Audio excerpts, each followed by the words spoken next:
Orin lived at the edge of the glass sea, a vast expanse of frozen waves and shimmering shards. The world had long been caught between twilight and dawn.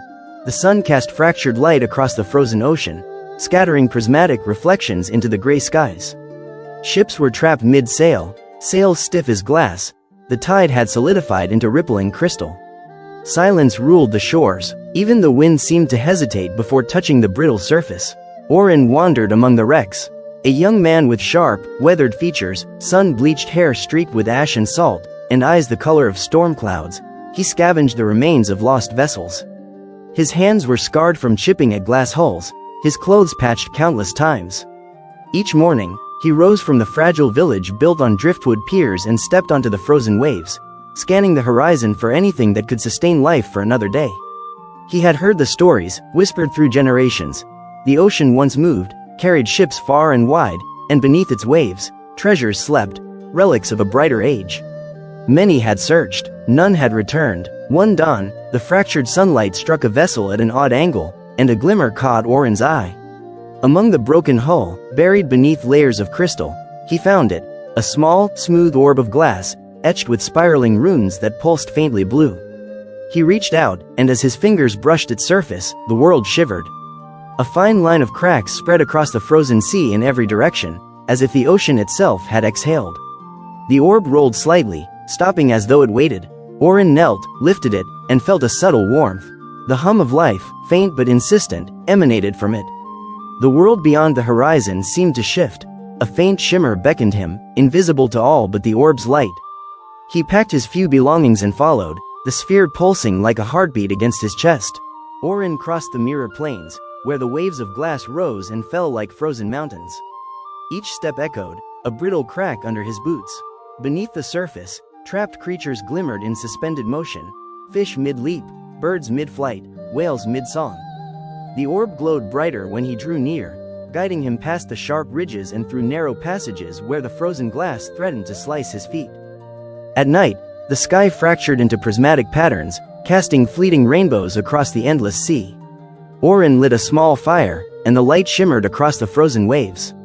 The orb pulsed with a steady glow, illuminating distant shapes beneath the glass that seemed almost alive, shifting slowly as if waiting for him to continue. Days blurred. He passed the skeleton shoals, where massive, fossilized sea creatures lay trapped in the crystal tide. Their bones glittered under the refracted light, frozen in impossible arcs. Orin climbed across them, the orb held tightly, a beacon that never wavered. He reached the cathedral reef, a tower of jagged coral petrified into translucent crystal, rising like a spiral staircase above the sea. The orb's glow intensified. Orin ascended carefully, gripping crystal spines slick with frost. At the top, he paused. The horizon stretched endlessly. Light danced off the frozen waves like fragments of the lost sun. The orb pulsed faster, casting a single, piercing beam toward a distant fracture in the sea, a massive split, dark and yawning, leading downward. Without hesitation, Orin descended. The glass beneath him thinned, becoming translucent. He could see movement below, currents of color, flowing and twisting as though the ocean still lived, hidden beneath its frozen prison. The orb's glow brightened with each step, illuminating carvings etched into the walls of the chasm, symbols of stars, tides, and spirals of time. At the base of the fracture lay a cavern, its entrance carved naturally by ancient currents. Orin entered, and the air hummed. Inside, light danced from veins of crystal embedded in the walls. The cavern opened into a vast hall, the drowned city of the Tidesingers. Spires rose like seashell towers, bridges arched gracefully, their edges glittering with bioluminescent veins. Water pooled here and there, shimmering, alive. In the center of the hall stood a colossal statue, carved from mother of pearl, a woman with flowing robes and outstretched hands. Between her palms hovered an empty space where a glowing orb might once have rested. The orb in Orin's hand pulsed violently. He stepped forward, approaching the statue with care. As he placed the orb into the hollow, the world held its breath. Light erupted, spilling through the chamber. Veins of the crystal walls flared, casting kaleidoscopic reflections across the ceiling and floor. The water trembled, sending ripples that refracted into rainbows across every surface. Shadows danced. The city seemed to awaken. The orb's light spread through the statue, through the veins of the cavern, and finally toward the frozen sea above. The ice cracked along its surface, fine lines extending outward, glimmering as they grew. Orin watched as the shards of glass began to shift, thaw, and melt into water that rippled with life once more. He stumbled backward as the chamber flooded with warm, living water.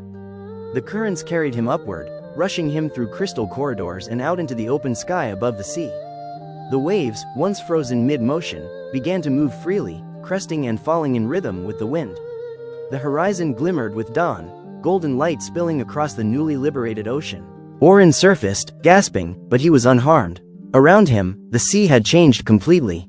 Ships moved with the tides. Waves glittered, alive and fluid. Birds returned to the sky, gliding over the open water. Sunlight, pure and unbroken, reflected across the waves, restoring the color of the world. In the village at the edge of the glass sea, people emerged, blinking at the living tide. Children ran to the shoreline, splashing in the water that had been rigid for centuries. Villagers cried silently, mouths open in wonder, reaching toward the sky. Color returned to their world. The gray cliffs became warm stone, the glassy shores shimmered with life, and wind carried the scent of salt and growth. Orin walked across the new waves, the orb's final pulse dissolving into light, leaving only the warmth of the sun on his face. The Tidesingers city below remained, now living water flowing through its veins. Coral spires glimmered, bridges arched gracefully, and the bioluminescent veins pulsed softly, a heartbeat echoing beneath the ocean's surface. Days later, new treasures appeared on the shoreline: coral that sang softly in the wind, pearls that glimmered faintly with light, and fragments of the orb that dissolved in the sunlight. The world had regained magic, not through greed, but through a single act of courage and perseverance. Orin's journey became legend, though silent and unspoken, told only in the rhythm of the tides and the color of dawn.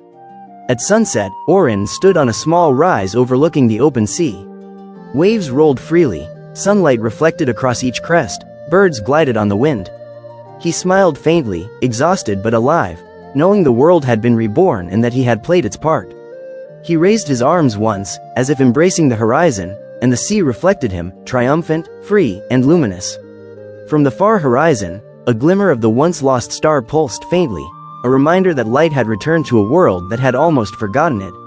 Orin turned back toward the village, walking steadily across the warm sand, ready to guide his people into a future shaped by wonder, courage, and the living sea. The glass sea was alive again, shimmering endlessly under the golden sun, and Orin's journey, silent and unseen by most, had restored its heartbeat to the world.